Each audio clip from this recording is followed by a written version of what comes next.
2லேருந்து 3 kilometre தூரம். இப்போ என்னோட பிளேஸில் இந்த இடத்துல தேன்பிட்டிகளை வச்சிருக்கேன் அப்படின்னா, இங்கேருந்து 2லேருந்து 3 கிலோமீட்டர் தூரத்தில் இந்த இந்தியன் பீன்றது மதுரந்தத்தையும் மகரந்தத்தையும் போய் எடுத்துகிட்டு வரும்.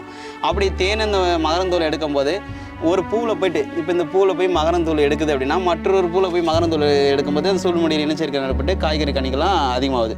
அப்போ ஒரு 8ஓ ஒரு 7ஓ அந்த மாதிரி எக்ஸ்ட்ரஸாக நிறையா மகசூல் அதிகரிக்கிறது தேனீக்கள் ஒரு பங்காக இருக்குது.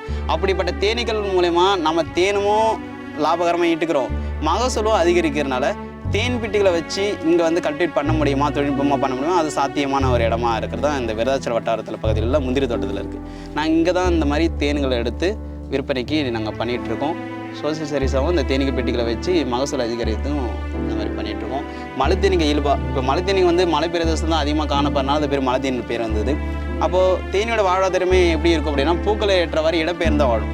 இந்த இடத்துல பூக்கள் இருந்தால் ஒரு பிளேஸில் இருக்கும். இப்போ இந்த கடலூர் மாவட்ட பகுதியில் இந்த பக்கம் பூக்கள் இருந்தால் இடம்பெயர்ந்தால் ஒரு தேனீக்கள் வந்து நிரந்தரமாக ஒரு இடத்துல இருக்காது. பூக்களுக்கு ஏற்றவாறு இடம்பெயர்ந்த வாழ் தான் தேனியோட வாழ்வாதாரமே.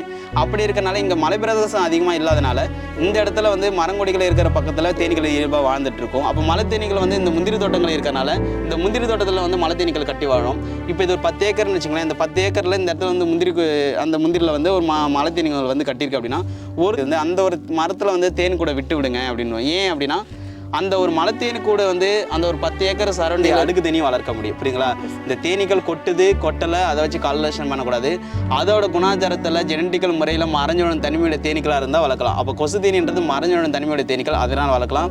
ரெண்டாவது இருக்கிறது நம்ம அடுக்கு தேனி இந்தியன் ஹனிபின்றது மறைஞ்சோட தனிமையுடைய தேனீக்கள், அதனால் வளர்க்கலாம். இந்த கொம்பு தேனின்றது லிட்டில் பீன்றது வெளிப்புறத்தில் ஓப்பன் சைடில் வாழ்ந்துட்டுனால அந்த தேனீக்கள் வளர்க்க முடியாது. ராக்பி வந்து அதுவும் வெளிப்புறத்தில் வணக்கம், என்னோட நேம் வந்து ஹரிணி. நாங்கள் தனலட்சுமி ஸ்ரீனிவாசன் வேளாண்மை கல்லூரியிலேருந்து வந்திருக்கோம். இங்கே நாங்கள் பீ கீப்பிங் ஃபார்முக்கு வந்திருக்கோம். இங்கே சுதந்திர செல்வன் சார் வந்து எங்களுக்கு என்னென்ன மலை தேனீகளை வந்து எப்படி பாதுகாக்கிறது, அதுக்கப்புறம் என்னென்ன வெரைட்டிஸ் ஆஃப் ஹனிபி இருக்குது, அதுக்கப்புறம் அதை எப்படி எடுக்கிறாங்க எல்லாத்தையுமே தத்ரூபமாக எங்களுக்கு சொல்லி கொடுத்தாங்க. அதனால நாங்கள் ரொம்ப யூஸ்ஃபுல்லாக தெரிஞ்சுக்கிட்டோம். வணக்கம், நாங்கள் இங்கே தனலட்சுமி ஸ்ரீனிவாசன் வேளாண்மை கல்லூரி பெரம்பலூர்லேருந்து நாங்கள் வந்திருக்கோம். ஏன் நாங்கள் வந்திருக்கோம்னா, எங்களுக்கு இங்கே ராவே ப்ரோக்ராம் போட்டிருக்காங்க, அதனால் நாங்கள் இங்கே வந்திருக்கோம்.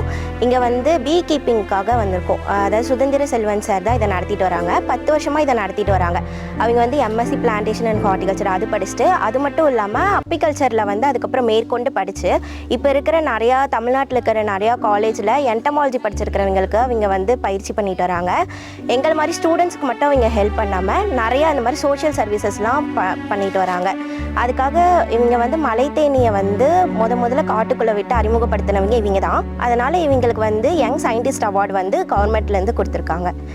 இது மூலிமா நாங்கள் நிறைய இங்கேருந்து நாங்கள் என்ன தெரிஞ்சுக்கிட்டோம் அப்படின்னா, ப்ராக்டிக்கலாக நாங்கள் வந்து தெரிஞ்சுக்கிட்டோம். அதாவது ஒரு தேனியை அழிக்காமல் நாம் என்ன நினச்சிருப்போம், ஏதாவது அழிச்சு அது மூலிமா தான் தேன் எடுக்க அந்த மாதிரிலாம் இது பண்ணியிருப்போம். ஆனால் இங்கே அப்படி இல்லை, தேனியை அழிக்காமல் அதுலேருந்து நம்ம என்னென்ன எடுத்துக்கிறது அந்த மாதிரி நிறைய வெரைட்டிஸ் ஆஃப் ஹனிபி இதெல்லாம் தெரிஞ்சுக்கிட்டோம் நாங்கள்.